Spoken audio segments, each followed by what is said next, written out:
Good morning. You're listening to the Blain's World Show, heard each Wednesday here on the new WPVM LP in Asheville, North Carolina. You can also listen online at WPVMFM.org and watch us on WPVM's Facebook page. And toward that end, Jane, you can say hello to all your fans and friends on Facebook. You can wave over there. Everybody sees us now on Facebook. And I should mention that I'm your host, Blaine Greenfield. And each week we focus on the Asheville theater scene as well as on positive news and information about people and organizations in the Asheville area. And toward that end, it's my pleasure to introduce my first guest today, and she is Jane Hatley, WNC Director of the Self-Help Ventures Fund, an arm of the Self-Help Credit Union. And Jane, welcome aboard. Thank you. I'm happy to be here. Okay, and it's a real pleasure to have Jane, who's been on the show, I think, 37 times before? No. No, not Once. Once, just once. Oh, this is the second time, and this is the first time on Facebook Live. Right. Okay, great. That's intimidating. Oh, she says, but she's really looking forward to it, and all your fans and friends can see you this way. And Jane is the WNC Director for the Self-Help Ventures Fund. And in this capacity, she shows responsibility for new business development, partnerships, collaborations, small business and commercial loans, as well as deposit and membership raising throughout Western North Carolina. And previous to this position, Jane worked on a whole bunch of other things. We'll just summarize it. And Jane, the question I always ask, you were telling me off the air that you called yourself, I guess, an Army brat. Right. And as a kid, you grew up in a lot of bunch of different places. Yeah, I moved about 33 times before I was 30. So yeah. 33 times.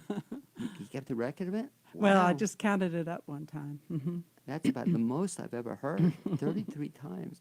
Now, since you've been 30, how many times have you moved? Probably about 5. Wow. Yeah.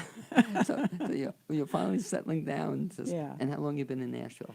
We've been here, I think, 25 years. So that's a record, though. Mm-hmm. That is amazing. Lived in the same house for 22, so that's pretty good. Wow. Mm-hmm. So I always wondered, so when you were, I can't even say where you grew up in any one area.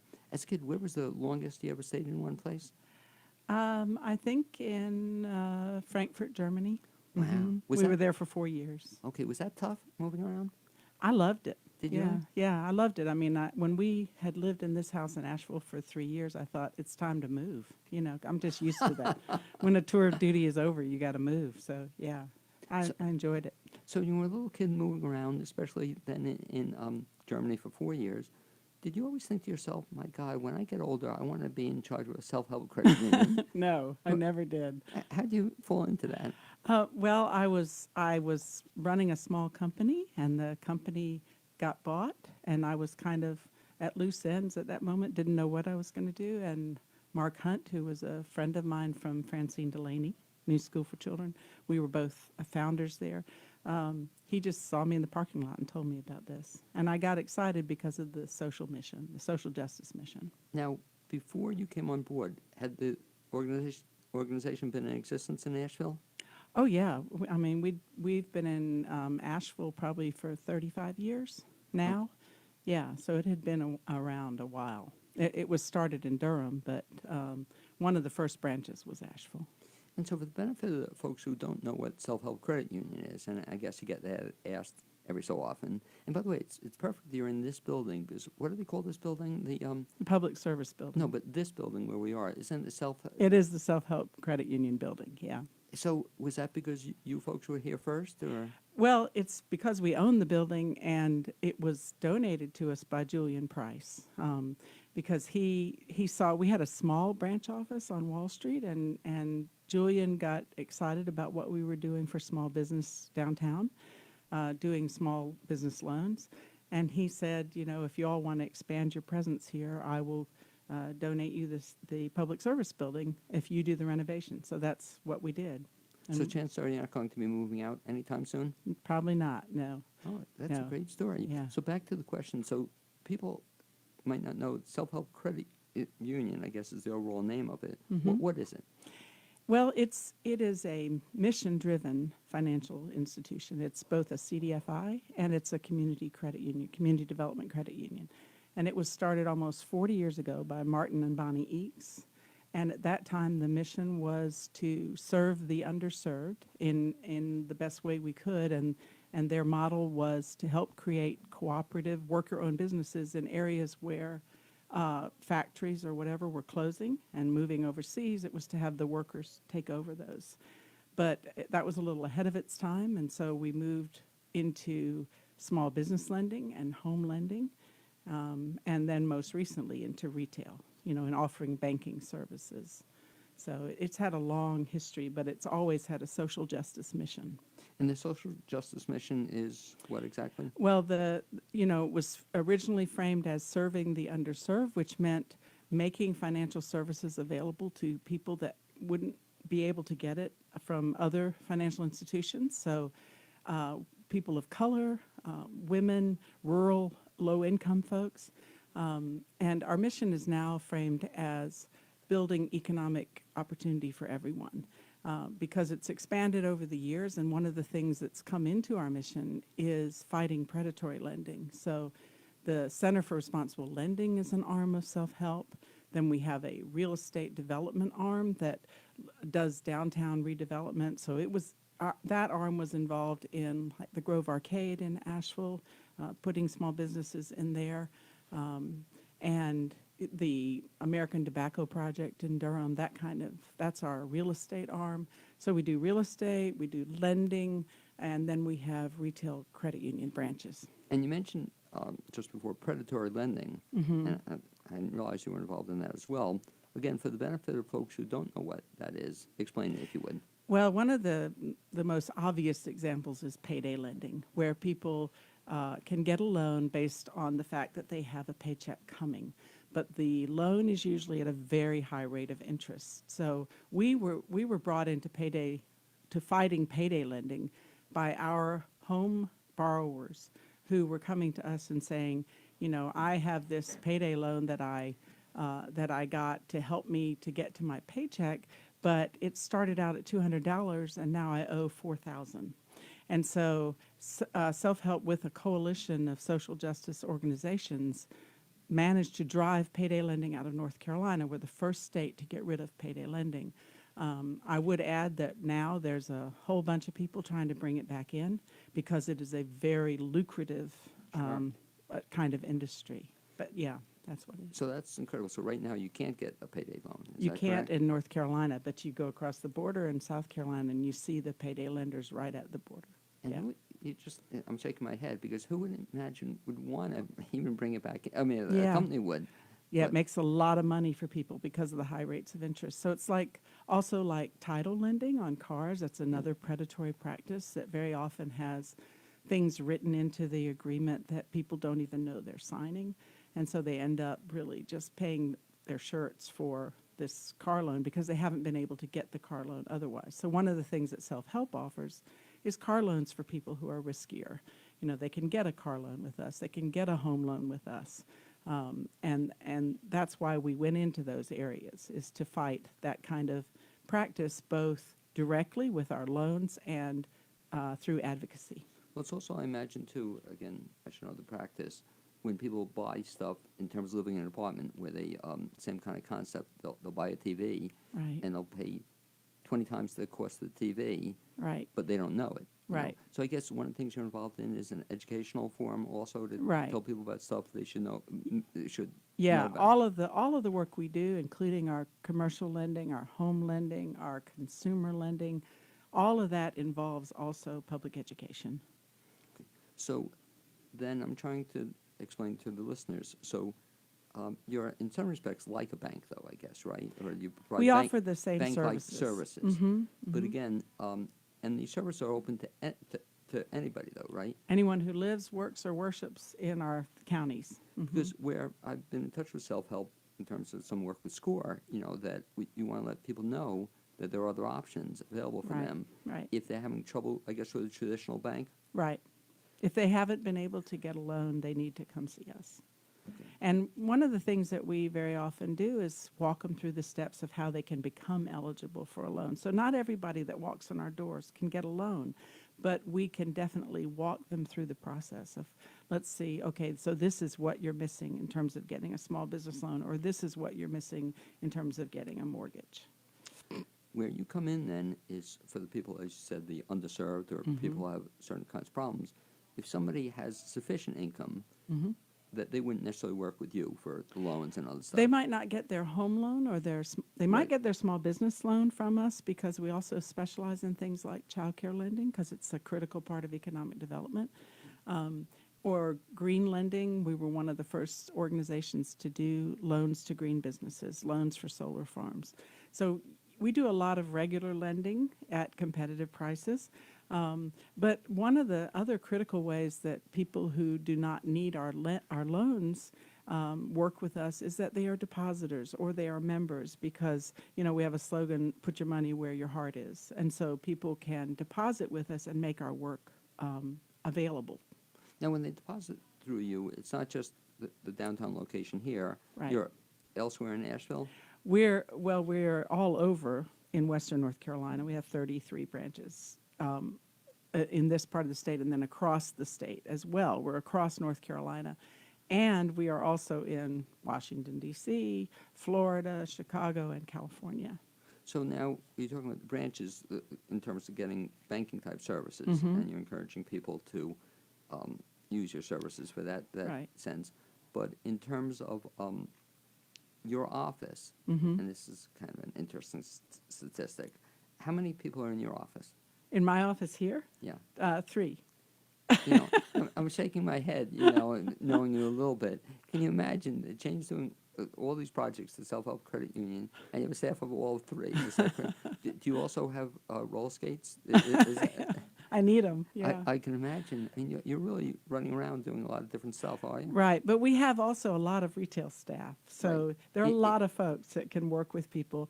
There are only 2 of us, myself and Dewana Little, who are doing the kind of community economic development work in this region.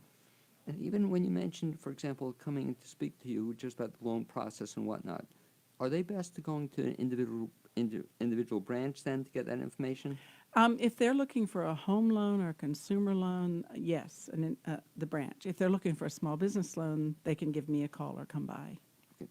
Yeah. Ballpark, do you have any figures as to, I should have asked you to bring this in, but do you have any idea as to numbers or dollar amounts that you've given loans? I knew you were going to ask something like that, and that is not a number I have on my head. I'm sorry, But it's a bunch but of it's people. in the millions. Yeah. And hundreds of people you've served over the years?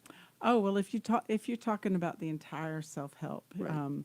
it's over $1 billion in loans Right. and millions of people. Yeah, Okay. because we've been around for 40 years, so it's a lot of work. I mean, that must be exciting for you, though, when you look back. I mean, do you ever go back? People gotten loans through you.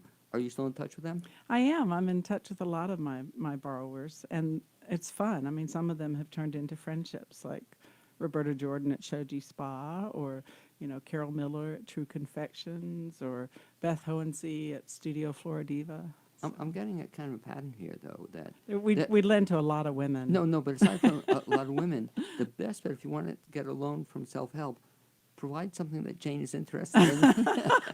That could be. I just like a spa, Yeah. a confectionery place. Yeah.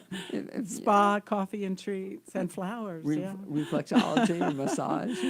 I'm friends with a lot of child care centers too, and I don't need those. So there you go. I'm happy to say I don't need those. My children are grown. But isn't that a great thing too? That, like you said, that child care centers are so needed, but that it's it's a business, and people don't realize that. Right. Big business. Yeah. Let's talk a little bit about some of the other things that you guys are involved in, and that what really has impressed me, Jane, over the years, I've known you a bunch of years here, is that it always seems that you're doing something different, that I'll be talking to you, and then you'll say, no, I want to tell you about this new thing we're doing, and it's really cool because almost every year, it's like you take on something else. Something else happening. Do you find that? I do, and I'll just tell you about 2 things that I'm excited about right now. So Dewana Little, who works with me, has developed a program called Successful Transitions, and it's a program that focuses on people who have been unemployed and have been living on subsidy and have just recently gotten a job. But as soon as you get a job, there's what they call the benefits cliff. So benefits stop instantly, but there's this gap in between. And so the Successful Transitions program is a collaboration with On Track and Green Opportunities and Community Action Opportunities and all of these wonderful organizations and with the county to create a cohort of people going through it so they can support each other and to provide information, resources, and there's a match savings program built in. So it's a way to help people get through this critical loss of benefits. You mentioned match savings. Who matches that? Well, we're fundraising to be able to provide the match savings program, but the idea is to not just teach people who need this help, who don't already know it. A lot of the folks already know about budgeting. They've been having to budget every penny for their whole lives, but to work with people not only to create a budget, but to also get in the habit of savings, because we found that once you have an automatic savings happening, you're much more likely to have a cushion to support you through hard times. And so we've had some wonderful donations from All Souls Cathedral, and we've from people who are members of that congregation who have donated for the match savings. But we're always happy to have more. But what a great concept, though, and to encourage people to do this. But the point is they have to save themselves. Right, right. And once they reach their savings goal, then the match comes in. Oh, is that how it is? Great. Yeah. And the second one, I got to tell you about another one. Everyday Details is a wonderful worker-owned co-op that's been started out of ABIPA, which is Asheville Buncombe Institute of Parity Achievement. They are a home health care organization, and Everyday Details is a completely an organization completely owned by women of color, one man, that does the everyday details of life. They come in and do house cleaning, they run errands, they provide transportation. And I've just been involved in that as an advisor, and that's a really exciting project. So now this is a business they're setting up? It's a worker-owned cooperative business. Wow. And so people would contact them, and Right. then there's a fee, though, for their services. Right, Is and that the correct? exciting thing is, once again, it's kind of like a shared society. So people who need services for elderly or for anyone, like cleaning for their house, if they contact Everyday Details, their money going in helps subsidize the people that can't afford to pay for the services or to pay a very small amount for the services. Do they also have to provide services to or give some of the services? Oh, yeah. Yeah, so each of the people there is... Oh, is- no. oh, The people that hire Everyday Details don't provide the services, but we have both private pay and subsidized pay people, and so they support each other. and that has been in existence how long? A year now. And how's it going? It's going really well. Yeah, they just got a big contract, and so it's very exciting. And It was supported by the county, by Buncombe County. The Isaac Coleman money Right. helped provide the startup money for this very exciting model. One of the things, Jane, that's always impressed me, very frankly, about you, is that you also seem to have this ability to do these collaborative projects. In other words, even as you're talking, you must work with, A lot of different a lot of different organizations. organizations. But again, I've always been amazed how you kind of bring them all together and you sit down at the table, and I guess one of your goals is to try to get them all working together. Well, I wouldn't say that I'm the leader in that at all. There are just so many great people in this town who are doing grassroots economic development. And, I remember you asked me at one point, what is it that brings me joy? That's what brings me joy, is working with these people every day who are doing amazing work at the grassroots level. And I see self-help's role as just being supportive and listening and hearing what people need and how can a financial institution support that. But what's great, like you said, whenever I go to a meeting, you're at half of them. No, it's just great. I mean, be it SCORE or be it, the city or whatnot, somehow self-help credit union not only wants to get involved, but they do get involved. Right, right. Well, I see that as our role locally, is to be at the table. Yeah. When it comes to getting self-sufficiency for people or their organizations as well. Right. Where do you see this all going in the future, Locally or? both locally and beyond? Well, my dream for self-help nationally is that in every community we're involved in, we get more involved at the grassroots level and we make our big resources available to smaller groups that need that kind of support. And locally, I just get excited about the fact that our presence has grown and that we have managed to get involved in things like the child care committee from Buncombe County, that is deciding how the child care money gets spent, which is really, that's fun work. That we see these cooperative businesses growing, that we can work with visionary people like the Emma community, that they are the most self-empowered group that has taken their own economic development on their shoulders. And, there we can just be a presence and listen and try to provide services that we can provide.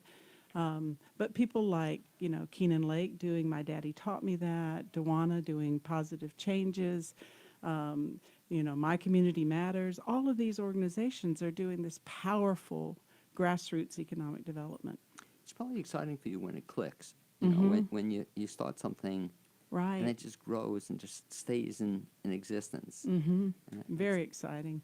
I had that feeling last year when we did youth savings accounts, working with the Shiloh community and with the kids from Positive Changes and with Dwayne Barton and the Burton Street community. Explain that project. What was that? So that's a similar kind of match savings thing where a nonprofit can come to us and say they want to get kids in the habit of savings, and so they set up an account with us for the children. The children learn about financial capacity, and then there's a match savings at the end. And once again, the nonprofit in that case raises the money for the match at the end, but it's a really valuable way to establish these habits early in kids.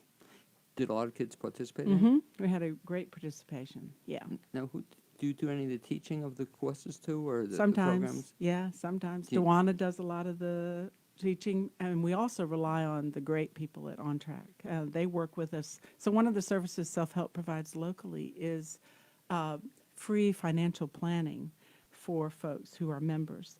And that's a really valuable service, and that's provided by folks from On Track. But they are in our offices, so any member can sign up to get free financial planning. Usually we think of financial planning as something for wealthy people, Right. but it's just as important for anybody else. And point well taken. Not only is it as important, but the reality is most people never do it, or more importantly, we're never taught it. you Right, know. right. That, I don't know about you, Jane, we were talking a little bit off the air about schools, and that schools teach lots of stuff, and no offense to U.S. history 7 times in your life, but, I never quite got that. Wouldn't it be Right. nice, I always thought, children, people to balance the checkbook, Right, and that used to be part of the curriculum, and Yeah. I don't see it Really? as much anymore. Yeah. But Mhm. they don't, I guess, have checkbooks anymore. Right? That could be part of it, yeah. When was the last time you wrote a check? But it's interesting because people need those skills, Mhm. and they need to be taught. Or you said the budgeting. Budgeting, process. yeah. Just the concept of budgeting, the concept of credit and what it can mean in your life and how it can mess you up or help you. So, yeah. Yeah, Mhm. my daughter never quite understood that concept. That you can only spend so much money, and if you don't have it, Right, you can't spend it. right. And credit is presented as such a great benefit, and it's everywhere that kids go. And when they go to college, they get lambasted with credit offers. Well, let's even talk about that. And by the way, I think something's wrong with that whole process. Mhm. An 18-year-old getting invitations to have a credit card. Right, right. Or the worst, Jane, I had a friend of mine who declared bankruptcy because of credit.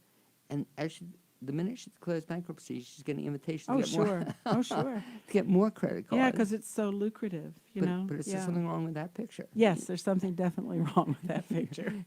Yeah. Congratulations on your bankruptcy. Get another credit card. Right. Whatever. Well, Self-Help was involved in the development of the Consumer Protection Bureau, and one of the things that was put in as a result of that organization, Consumer Financial Protection, is that they were the ones that got us to reveal how much interest you're going to end up paying over the course of a loan or over the course of a credit card. And before that, it was down in the fine print, Right. So that's just a minor thing, but that's the kind of difference they've made. Well, you mentioned that. I remember years ago, a student of mine told me he bought a tire. And he paid $300 for the tire. And 4 years later, didn't have the car, and he was still paying for that tire. Right. $900 for the tire. Exactly. There's something wrong with that picture. But again, where you folks come into play, which I think is really needed, is people need to have their eyes open to this kind Yes, of they thing. do. And there are other options. If people listening want to get involved in some of the good work you do, you mentioned that you're welcome always to come into a local branch and to open an account, but do you use volunteers at all? We only use volunteers really when we have like the Bringing It Home conference, which happens now every 2 years. And we can always use volunteers at that. And we can sometimes use volunteers in public education efforts. So if we're going into a school to teach about financial capacity or wealth building, yes, we can use volunteers for that sort of thing. Well, I would imagine if anybody's listening, find something that catches their interest and come to you with an idea that they'd like to work with you Sure. or start a new project or Sure. something. You're welcome Yeah. to that. Do you ever use interns? We have interns usually in the summer, and our interns can get involved in all sorts of activities, and it's a paid internship. So people should keep their eyes open for those opportunities because they're paid living wage and they're for the summer. And is this through the individual branches or your office? Well, we overall? have them both in Durham and in the branches. Okay, that's pretty cool, though. And there's something, talking about the term you just mentioned, but there's something called a living wage. Can you imagine Yeah, right. that the people in Asheville should be paid a living wage? Right. Or anywhere. Self-help is a living wage employer. Is it really cool? And that's true of self-help across the country. But, I think an organization that is so great here is Just Economics that's fighting for a living wage across not only Western North Carolina, but across the state. And we're involved with them on a statewide level to fight for the 15 in 5 years, So, Another kind of thing I shake my head, and you probably do too. Why would anybody be opposed to that? Right. Right. If you consider that the living wage hasn't been changed for so long, it's been, I wish I could, off the top of my head, know how long, but it's been something like 30 years, so. Talk about, Jane, something else too, or explain it. The Mountain Community Capital Fund. What is that? It's a mouthful, but That's what is a it? very exciting project that, so the city and the county have put money aside to make it possible for 3 organizations, the Carolina Small Business Development Fund, Mountain BizWorks, and Self-Help. All of us are CDFIs, Community Development Financial Institutions. Make it possible for us to do loans to folks where their only major risk factor is that they don't have collateral. So what happens is someone comes in, they have a great business, they are solid, they're ready to roll, but they can't get a loan because they don't have anything to put up. And so basically this loan reserve fund creates the collateral that will secure the loan. And so then it's a revolving fund, so people pay back their loan and it helps other people to get loans. And it's a project between those 3 organizations and the city and county. It's very exciting to me because it offers more of a possibility for folks who are low income or people of color, people who may not have a house to put up or even a car to put up, that they can still be able to get a small business loan. And when they get the loans, again, not giving an exact figure, but the payback is, people meet their obligations pretty high. from what you've told me. Right. We have a very low rate of default. And I think that's because you give people a chance and they're going to pay you back. They're going to thank you by paying you back. Do people who you've helped in the past, do they come back to the organization as depositors and Very and often. get involved in the organization? Yeah. We have a wonderful borrower in Hendersonville, Kudzai Mabunda, who started 3 group homes through self-help lending. And she is a constant supporter and depositor, and she comes back and she'll speak at any event, and it's really wonderful to have that kind of support. Jane, if any folks want to get more information about Self-Help Credit Union, I guess the website you have is? Right, it's self-help.org. That's our website for the whole country. And then we have a local Facebook page called Self-Help Asheville. Okay, and so that's, again, with the hyphen. I have to remember to the hyphen? There's no hyphen in the Facebook Oh, page, but there Facebook. is in the website. Okay. Yeah. And so folks, best bet is just look at that and find out all the good stuff you're doing? Right, or they can always call me. Okay, and the phone number? 236 236-9239, and my extension is 3473. It's like Einstein. They wanted to ask him what his phone number. He didn't know. He never called himself. Right. Put you on the spot. Yeah. Jane Hadley, as always, I'd like to thank you for being my guest this first half hour on the Blaine's World Show. Oh, thank you, Billy. And we'll look forward to having you, hopefully, again, before 43 years. Okay, that sounds great. Great seeing you. Thanks a lot, Thanks. Jane. Okay, really appreciate it. And, check out Self-Help Credit Union. They do really good stuff. As my next guest is working his way into the studio, I'd like to thank our sponsor for the show, and if I can just dig up what I want to read about this.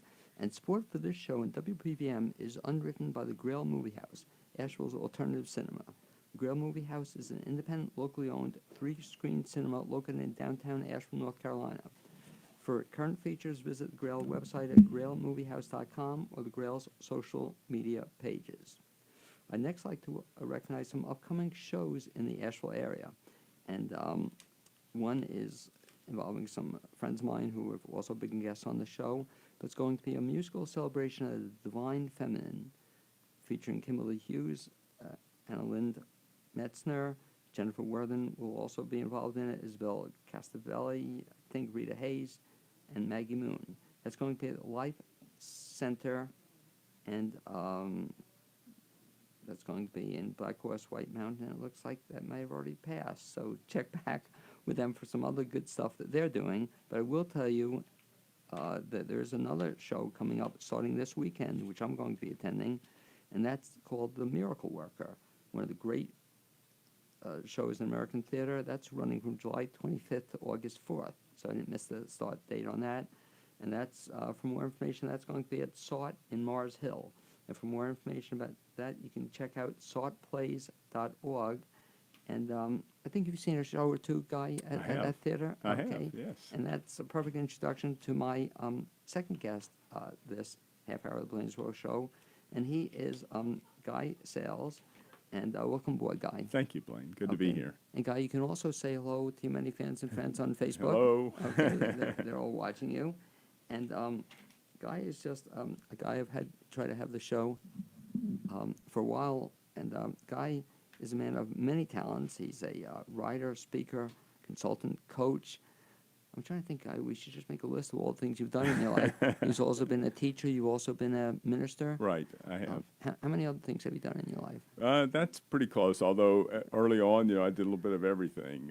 Worked farm work in the summers and sold auto parts at Sears, even though I know nothing about cars. But all those were teenage jobs. Well, it's interesting, Guy, because it ties into something we were talking about off the air, and talks about a person's life. I was really moved, and by the way, I hope you write a blog entry on this if you haven't done so already. But the difference between when we're younger, we're concerned, what were you saying, with the resume? Resume, And then when we're older, we're concerned with what? With eulogy, and this comes from David Brooks' book, The Call to Character, and he talks about how quite often the first half of life we're concerned with resume virtues, those things that help us to build a career and make our way in the world, and then later we get more concerned about relationships and things that give life meaning, and he divides that between resume virtues and eulogy virtues. But that's a great concept, and it even applies to my life. As a kid, I remember thinking about you just doing things and putting it down on a list. Right. You grew up where? I grew up in Atlanta. I was born in West Virginia, so moved to Atlanta when I was very young. My parents moved there in search of jobs. And that's where you grew up? I grew up in Atlanta. And so, the question I mentioned to you, or I asked our first guest, so when you were a little kid growing up in Atlanta, did you always know you wanted to be, I guess, a large part of your life, you were a minister? For most of my career, I was a minister, a pastor of local churches. And I can't say that when I was young that I thought that's what I was going to do, but I always did have a sense that I wanted to make some kind of difference in the world. And but pretty early in life, at 10 or 11 years old, I began to think that ministry might be where that would happen. So you enjoyed going to church? I did. Although there was a season from about age 12 to 18 or 19 when I didn't go. I went through, first my parents stopped going, and then I went through what I thought was unique to me, found out it was pretty garden variety series of doubts and struggles, and so dropped out of church because I wasn't sure I believed in God. So So from 12 to 18? yeah, More or less? about that time frame. So Yeah. what got you back in the dugout? Well, what got me back was when I went to college. Went to a little college, and it's not little now, but went to Georgia Southern College, now Georgia Southern University in Southeast Georgia, and I had become convinced that religion and the life of the mind were in opposition to each other. And I remember sitting in a Western civilization class, and the professor said something about, now we're going to study the contributions of religion to the Enlightenment. And not knowing what I didn't know, I laughed out loud. And the teacher said, what's your problem, Mr. Sayles? And I said, well, the idea that religion contributed anything to the Enlightenment strikes me as laughable. And he said, well, why don't you come by and we'll talk about it? And I started going by to talk about it, and slowly he showed me a different way to put faith and the life of the mind together. So when faith came back, that sense of call to ministry also came back. It's too bad. I assume he's not around at this point in time. Actually, I've been in touch with him, and he was young then, and so I have been able to be in touch with him. A shout out. His name? George Shriver. Okay, because I want to make sure if George is not listening, we'll get Yeah. a copy of this tape. Yeah. But what a great story. So Yeah. so he made a profound impact He on your made a life? profound impact on my life because he showed me that there didn't have to be this radical opposition between faith and knowledge. And so he was a college professor. He was, and because it was a state school, you know, Right. he was very careful about, we'll do this outside of class, informally, that kind of thing. And he did. He introduced me to a whole different way of approaching it. Isn't that cool? Even you as a teacher, and we'll talk about that part of your Right. life as well. But when you make that contact with a student, Yeah. or if you're in touch with them afterward, Right. and you're kind of leading up to a recommendation I tell folks, Guy, is that if there's ever been an impact, a teacher who's made an impact in your life, Right. drop them a note or tell them that. Right. You know, so to remember that you became, I guess, you got into religion Yeah. in large part because of this person. Right. Exactly. Well, I got back at it. Right, Back back in. into it. Yeah. So- and in a different way than before. So tell me what happened. So you went to college, and Went you to were, what college. was your major then? I majored in history and minored in English, and at that time I thought I was going to go to law school and into politics. This was the season just after, or just as Jimmy Carter was running for president, and I, you know, as a student, volunteered in his campaign, got enamored with the idealism of politics, and thought that would be a way to make a difference in the world. And it's a shame, you know, you talk about Carter. I still have such a positive image of the Absolutely, guy. yeah. That you could be principled, and you could live a good life, and Right. you know, and just it's a shame that all people don't follow that belief at least. Right. So you went to college then, and And- then what happened?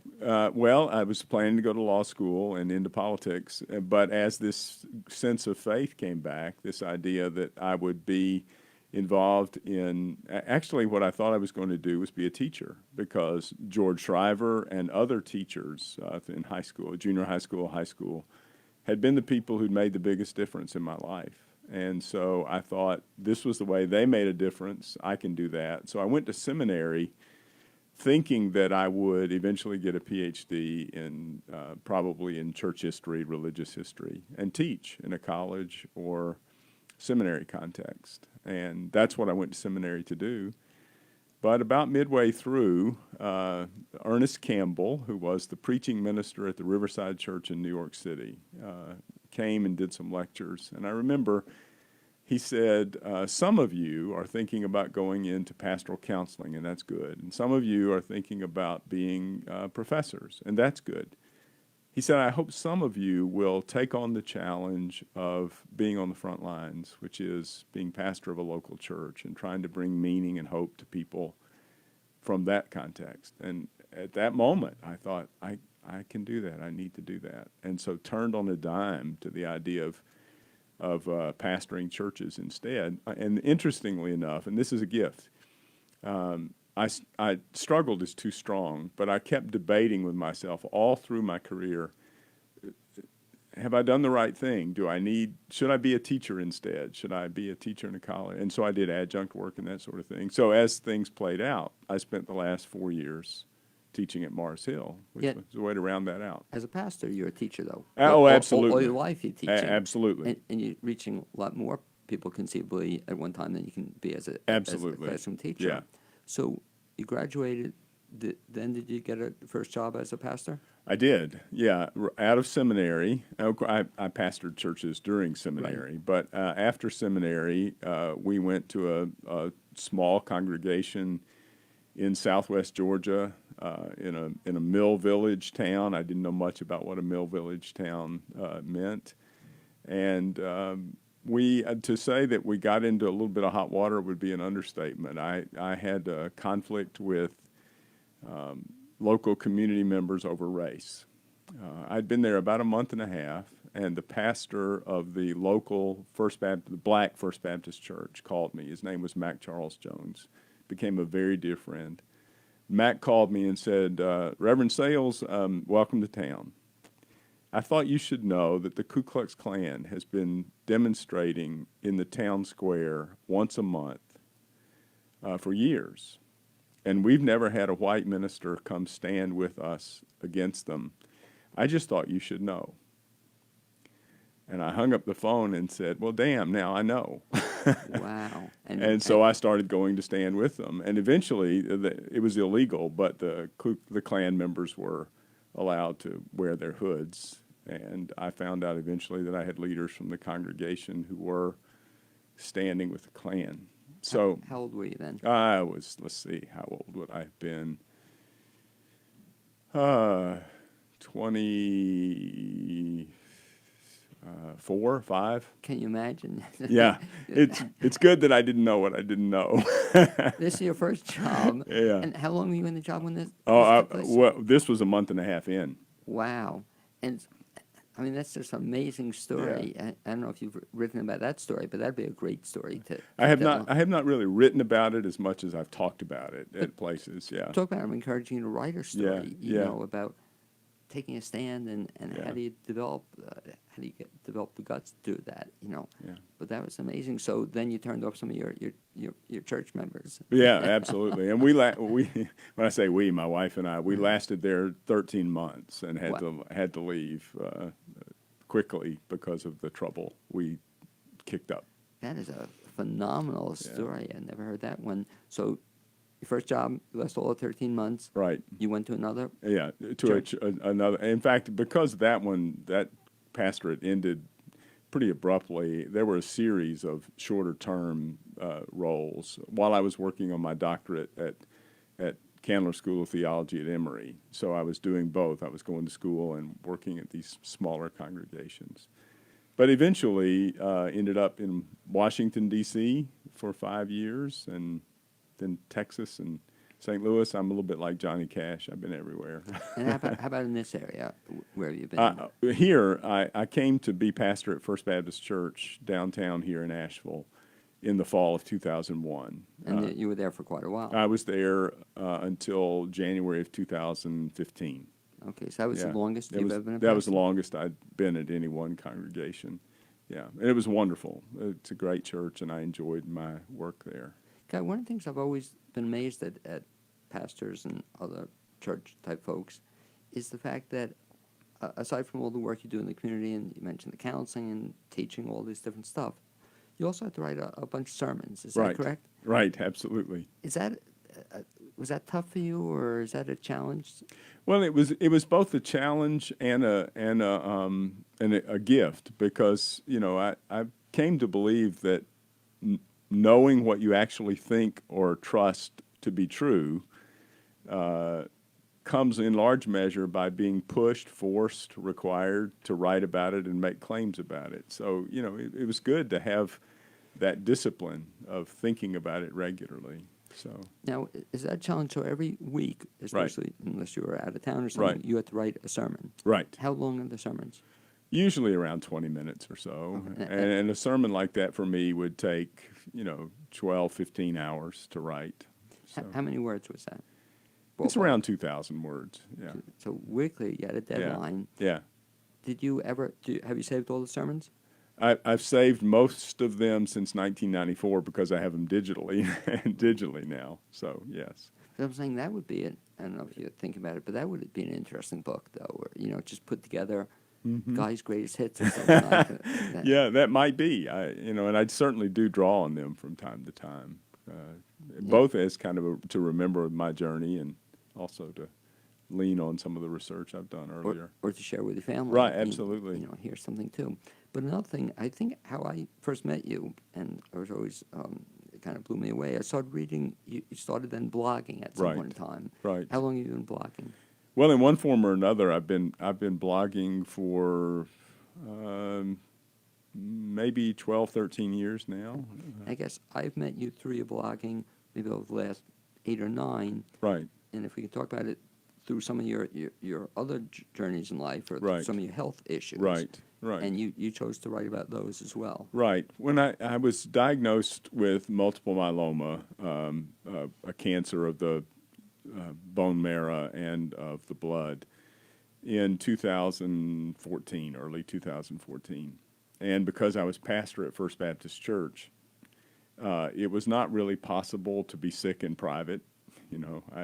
A lot of the caregivers I would run into at the hospital were members of the congregation, and being pastor of a church like that puts you in the public view, and people not knowing what was going on would have caused more anxiety than their knowing. So I made the decision to start a Caring Bridge page, which is another kind of journaling format where I wrote about my illness, and then occasionally I would write about it on the regular blog as well.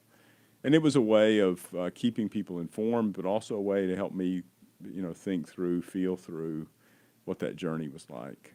Also, correct me if I'm wrong, but you even gave your illness a name? Yeah. I ended up calling multiple myeloma Frank. I know. So I want to read about Frank, but I mean, I don't have it, but it kind of helped me just to see what you're going through. Yeah. But the beautiful thing about it, I have to imagine it helped other people, did it? Mm-hmm. I think it did. I think having somebody talk through the challenges and weirdly enough, opportunities that come with an illness like that, opportunities to sort through what's really important, I think that was helpful to people. What's interesting was at that point in time, you stepped down from the church, but then you also you became involved with Mars Hill Right. on a full-time basis. Right. Is that correct? Right. And you did that for a while. I did that for 4 years, yeah. As what? A professor? I was assistant professor of religion and philosophy, mostly taught introductory Bible classes and ethics classes as well. Did you enjoy that? I did, a great deal. It was a good place to be and enjoyed the interaction with the students and with my colleagues. And as I was saying earlier, it was kind of a full circle thing. I had wondered if I would be a teacher, and then I got to end my working career as a teacher, which was wonderful. Well, even when you were at the church, you were teaching on a part-time basis? Right. Yes, I taught at a couple of divinity schools in an adjunct capacity and supervised some doctoral students. So I always kind of had my feet in both worlds, but it flipped. Whereas I had been a pastor and did teaching on an adjunct way, I became a teacher and continued to work in local congregations some as a guest preacher, that kind of thing. What's interesting, it reminds me a little bit of our first guest, which she was talking about opening the eyes of some of the people she serves. And I guess as a teacher, you were sort of doing that too, or you take a kid such as a young guy, Sayles. Right. Or a young kid. Do you see that? Did you see that at all, where you speak and then you see the eyes open up, or you see a change in belief? Yeah, some of the most gratifying experiences were when you could tell that you just gave somebody a different way to think about an experience they'd had or a problem they had seen. And this happened especially in ethics classes by a series of surprises. I ended up teaching a class called Social and Organizational Ethics, which had been business ethics. And so I had a lot of business students, and I would slowly talk about what the ethical and moral challenges are that underlie the conduct of business. And it was interesting to watch people kind of reframe their vocation or their understanding of what they might be doing. Well, it reminds me back to Carter. It reminds me even of the first Bush. Well, I forget what they called capitalism. What was the name? A certain kind of capitalism that you could have a belief system. Right, right, yeah. I don't know if it's Carter or Bush had it.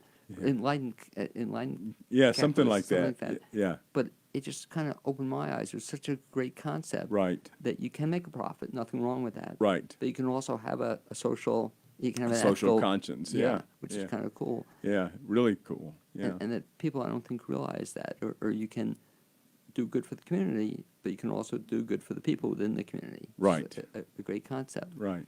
Of all the things you do, and then we'll get into the writing as well. So you were doing that for a bunch of years at Mars Hill, and now you stepped down from teaching. Right. And now primarily, aside from taking care of yourself and your health, you're now doing a lot of writing. Doing some writing, doing some consulting and that kind of thing. But hopefully I will be able to spend most of my time on writing and speaking, about what I'm writing. Do you enjoy the writing process? I do enjoy the writing process a great deal. It helps. Sometimes it really does help me to clarify what I think, and by being pushed and allowed to put it on paper. Now, I guess that ties back to your days as a pastor, that Right. you have to sit down. Your style of writing, do you sit down at one time, or do you write every day, or how do you do it? I try to write every day. Sometimes what I write is about why it is I'm not able to write. But I try to write something every morning. And lately, over the last few years, it's with actual paper and pencil, and then it gets converted, of course, to digital stuff as I use the computer. But there's something about the scratch and the feel of the pencil on the paper that has helped me to think. Do you use pencil or pen? For this early morning writing, I use pencil. Do you really? Yeah. See, my problem, I should think about that guy, but my problem is I can't read my own handwriting. Yeah, right. So, I can't read mine very well either, but it's slightly better with a pencil than with a pen. So when you write, do you outline what you're going to write, or you just start writing? I just start writing. Sometimes I have in mind where I think I want to go, but it's an iterative process. Sometimes I don't know where I'm going until I start writing about it. There's an odd, unknown quality to it. Now, I think you mentioned to me off the air, so you have one book out? Right. Several years ago, I published a little book about the Gospel of Matthew. It was a book for use in churches where people wanted to study the Gospel. Yeah. But now are you looking to write a second book? I am, and I'm trying to decide whether the next book, the book that I'm going to work on, is more directly about what I'm learning from my illness or not.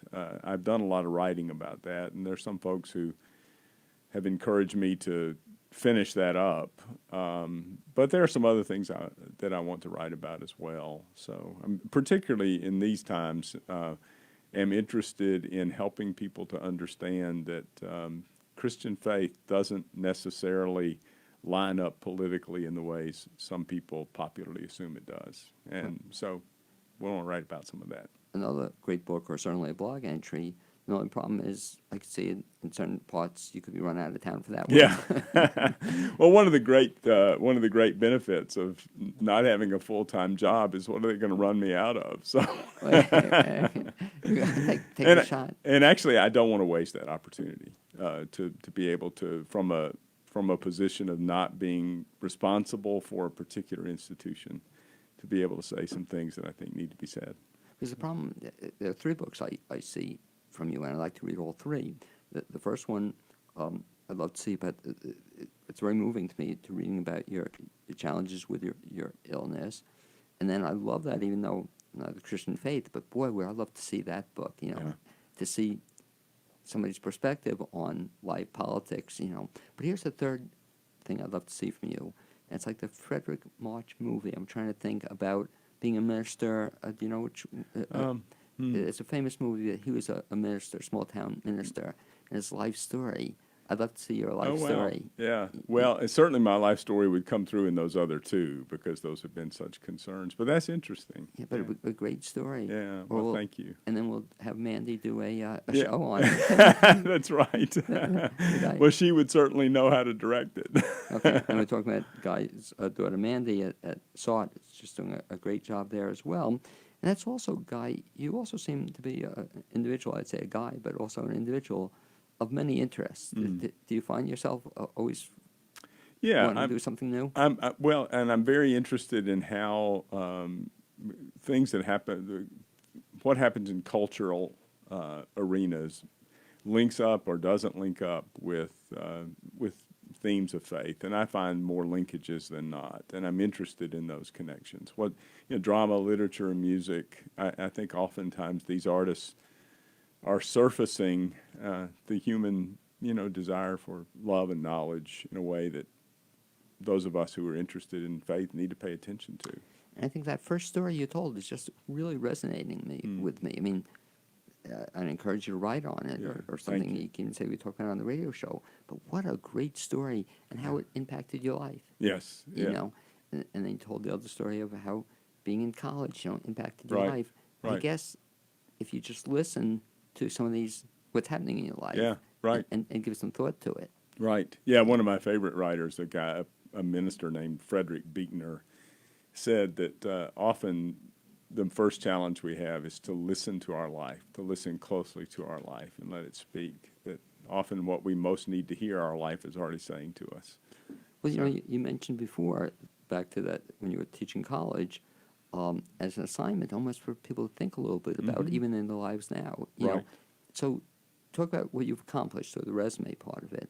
But then, is that something you'd recommend for people to do to start thinking about how they'd like to be remembered? I think it's a good way to remind ourselves and to do an inventory, really, of are we actually investing in the things that give life meaning and a sense of satisfaction, So, and people typically, when you go to a funeral, people don't spend a lot of time talking about career achievements. What they talk about are times with family and friends and good times they had, funny stories they tell. It's not that the other doesn't matter, but it matters less than we think it does. Well, it reminds me, as you're saying, about a play that Sart's going to be doing in December. That's one of my favorite movies, and they're doing a musical version of it. It was Bedford Falls. Yeah, Bedford Falls. And just, I'll let you summarize what that's about, but sort of what you're talking about, how Yeah. people make a difference in people's lives, and that's what Right. they remember. Yeah. And just give the maybe Reader's Digest preview of that show. Well, Bedford Falls is a musical version of It's a Wonderful Life, and that the theme of that, obviously, Jimmy Stewart's character being rescued from Clarence helping to rescue him from the trouble he's in business-wise because he has these relationships that he's nurtured through the years. Full circle. He also had a certain ethical belief Absolutely. as a banker. Absolutely. He had ethics, and not all people did. Exactly. Yeah, exactly. And so, just the preview is Sart's going to be doing that this coming December, I Yeah, think. it's their Christmas show this year. Yeah. Going to be phenomenal. But that I guess people can make a difference, and I guess it's important to think about how you can make a difference. Right, and I think sometimes when we think about making a difference, we think about the grand gesture, and often it's the daily nurturing of relationships, taking time to care, to notice. That ends up making a cumulative difference, and that's the kind of thing people find meaningful about us, and that we find meaningful as life unfolds. I'm convinced. By the way, that's your fourth book. There you go. In your spare time, get out of here, Guy, and just start writing. Go write. But no, but I'm saying, wouldn't that be a great book? Yeah. That how you can make it, and just what you said, not the grand things, Right, but yeah. the individual things. Guy, folks want to follow you to find out, to read your writing. It's just beautiful to read, or to get your blog. What's the best bet? Probably the best bet is my website, which includes my blog, fromtheintersection.org. Just one word, fromtheintersection.org. And I have a little newsletter there people can subscribe to, but my blog postings are there, and some things about schedule and that kind of thing. And they can also follow you on Facebook as They well. can follow me on Facebook as Under? well. Under just Guy Sayles. Okay. Yeah. Guy, I've been wanting to speak to you, as you know, for Yeah. several years now, so I'm glad we finally Oh, got I'm you on glad for board. this chance, too. Wow, 4 books. Can't wait for it. I'd also like to thank you for being my guest Yeah, thank you. second half hour. Also, Jane Hatley, my guest the first half hour. To Amy Prisnash, my producer, and to Zuzu Wells, who provided the music you heard at the beginning of the show, and you'll now be hearing at the end. Look forward to having you join me next Wednesday at 9 a.m. here on the new WPVM LP in Asheville. You can also listen online at WPVMFM.org and watch on our Facebook page or listen to the show on Saturday. Guys, it's going to be repeated at 9 a.m. We'll hopefully see you folks then.